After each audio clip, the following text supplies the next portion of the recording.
Hello, geometry. We're going to talk about our special segments that we've been doing. So we did the investigation, we found some conjectures out. Now let's find out what some of the other mathematicians have done over the years to actually make some proofs or theorems about these type of special segments. So let's get started here, and let's look first at the perpendicular bisectors. A reminder for you that perpendicular bisectors are the segments that cut the sides in half and are perpendicular to the sides of the triangle. Now, a perpendicular bisector of a segment in general will just divide a segment in half like we have, divide a segment in half like we have here in the picture. Now, there is a theorem that goes for the perpendicular bisector that doesn't necessarily go into a triangle, and it's just saying that any point on the perpendicular bisector of a segment is equidistant from the endpoints of the segment. So in this case here, if AB is perpendicular to CD, that means that it bisects CD. So that means C to D is the same distance from the AB line as anything else. It also means that AC, that distance, is the same length as AD, and that BC is the same length as BD. So no matter how we do it, those sides always create. So when you put in a perpendicular bisector on a segment, and you draw in segments from those points, you create isosceles triangles is what you do. So now where does that lead us from there? Well, we have another theorem, theorem 5.2, and it's using the same figure, and it says any point equidistant from the endpoints of a segment has to lie on the perpendicular bisector of the segment. So it just goes the opposite way. So this is saying if AC and AD are congruent, well then A must be on the perpendicular bisector of CD. Likewise, if the B's are though. So these are your converse theorems, so one that goes opposite of each other. So theorem 5.1 says I have the perpendicular bisector. It means I have congruent segments. 5.2 says I have the congruent segment, so it must mean that the point had to be on the perpendicular bisector. Now what we can do with there? Next thing. So as we learned, when three or more lines intersect at a common point, the lines are called concurrent lines. And their point of intersection is called the point of concurrency. That's the point where they all cross. And then we kind of use that term when we were doing our investigations. In the case of perpendicular bisectors, the lines are concurrent, and the point of concurrency has a special name. It's called the circumcenter. So that's kind of a definition there for circumcenter. Now there's a theorem about the circumcenter, and they drew a nice little picture here. The circumcenter theorem, it's the name of it, and basically it says the circumcenter of a triangle is equal distance from the vertices of the triangle. In other words, the point of concurrency of the three perpendicular bisectors is equal distance from all three corners of the triangle. That was our conjecture. So this circumcenter theorem met our conjecture for the perpendicular bisectors, that it's equal distance from all the corners, all the vertices of the triangle. So here they drew a nice little picture and they try to explain what it is and show it. So they drew in the distances from J to B and J to A and J to C, and those are their segments that they measured for length, or the other lines in that figure are their perpendicular bisectors. Now, I need to point out a few terminology items for you. There are some common geometric root words and prefixes. So some of those things that you need to know and understand, you know, kind of like the English stuff, there's common root words. Scribe means to draw. So I can scribe something, I can draw it. That's kind of the root word to it. Center means center of a circle. Circum, around the outside.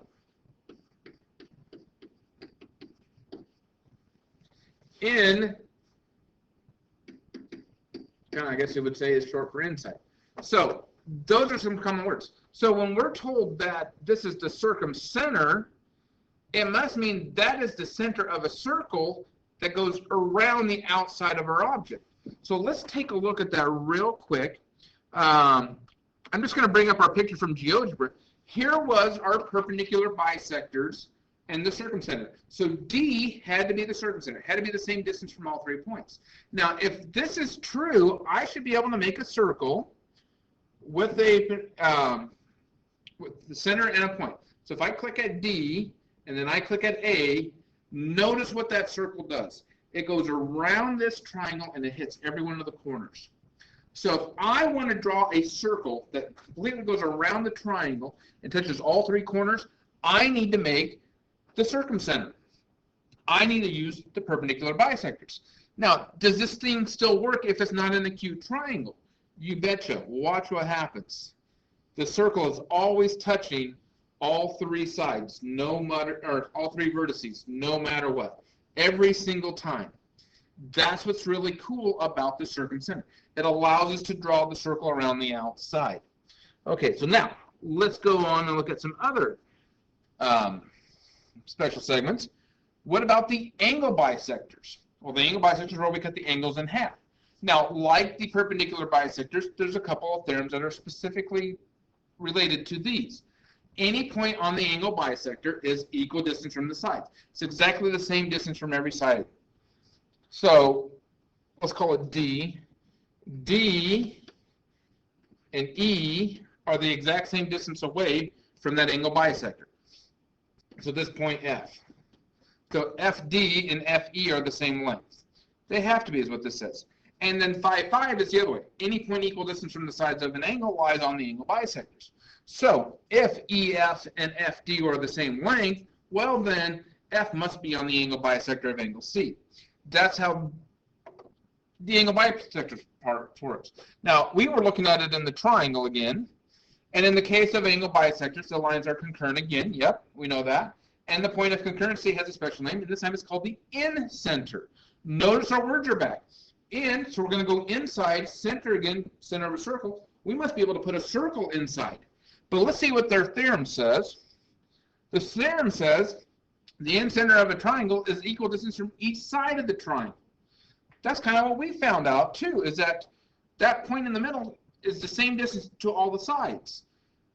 Wow. Okay, so now, what does this look like in GeoGebra? Well, let's go look at the GeoGebra again. If I can get my mouse to work. There we go.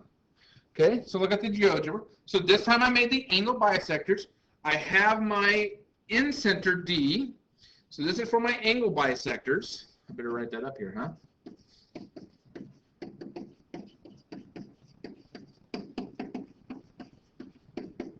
Now, if I gave you the right prefix and root word meaning, it should be able to draw a circle on the inside of this. So what I had done is I found point E, which is on a perpendicular line from D. So that way I could actually get that distance. And now I'm going to go ahead and do the circle with center through a point again, just like I did on the last time. So I'm going to do D and F, or sorry, D and E. Now notice that circle touches all three sides of the triangle. Not the corners like the circumcenter did, but touches all three sides. And if I happen to move point A and I make it a obtuse triangle, or if I try to make it a right triangle, that circle is always touching all three sides no matter what, every single time. So if I need to draw a circle or get a circle inside a triangle, I'm looking at the angle bisectors. I'm going to find that in-center.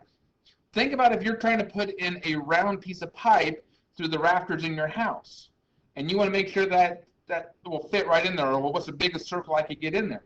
We would want to find the in-center and then measure that distance perpendicular out to those edges of the beams, and that would tell us how big of a circle we could do on that. So that's the angle bisectors. They're kind of cool that way. Okay, so now let's go and see what else did we have. We had two other types. We had the medians. Okay, we know that the medians were concurrent at a point. In the case of the medians, the line segments this time, they weren't lines. The line segments are concurrent, and the point of concurrency has a special name. This time it's called a centroid. Now notice they kind of changed it up. They took off the ER for center and they put in an oid. So that means this has a special feature, but it's not the center of a circle. It is the middle of something. So let's see what the centroid theorem says. The centroid of a triangle is located 2/3 of the distance from a vertex to the midpoint of the side opposite the vertex of the median. Yep, makes perfect sense. What does that mean? Let's take a look at this down here at the bottom. Okay, so here we have our figure over here on the side. Let me get my magic pin out. That'll work a little better now. Okay, so here's our figure here on the side, right here. That's what we're looking at. And those are all medians. So that's the center from, a vertex to the middle of the opposite side. Now, if I just focus on this AE median, it tells me their theorem says the AL portion is going to be 2/3 the length of the whole thing. Our theorem, or our conjecture, said that LE was going to be half of AL. So this little segment here was half of this big one here. That was our conjecture. Well, those match up because LE would have to be 1/3 the length of the whole thing. And that's true for all three medians. All three of these things work. So the longer portion of the median is 2/3 the length of the whole median. The shorter piece of the median is 1/3 the length of the whole median. And the shorter part is half the longer part on each median. Neat little feature there, something I want to hold on to there. So this centroid, as they call it, is the center of something. What it happens to be is, if I found the centroid of a piece of a triangle, and that triangle was on a piece of cardboard that was equally dense throughout, I could balance that triangle horizontally on that point, and it would just lay right there on top of that point. It would be balanced. That is the point of balance. So the centroid is the point of balance.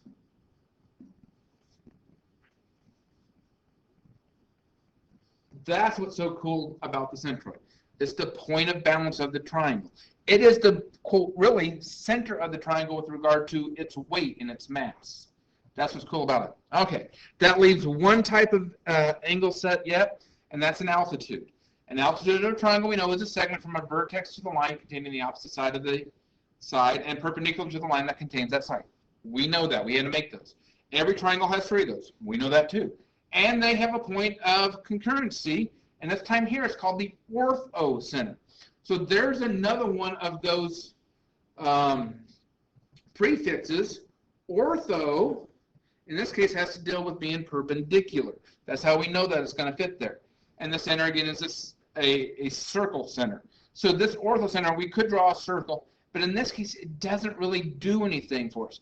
The circle doesn't touch all three corners of the triangles. It doesn't touch all three sides. It doesn't give us a nice mass thing. It just happens to be where all of the heights, that's what an altitude is a height, all of those happen to meet. So that's really what it is. So the altitudes give us the orthocenter, but the orthocenter doesn't do a whole lot for us, where the other three special segments pairs all gave us those special segments. So let's kind of sum this up real quick here. If I can get this to scroll down for me. There we go. Okay, so we know that the perpendicular bisectors get us the circumcenter, which means it's equal distance from all of the vertices. And it can be a line, a segment, or a ray. The angle bisector, again, can be a line, a segment, or a ray.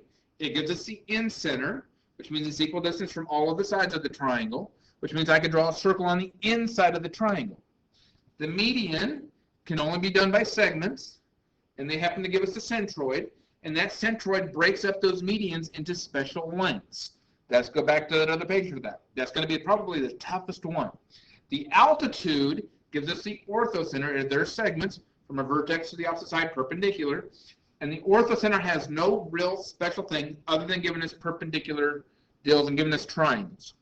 Okay, so those are the theorems and postulates that go with our special right triangles.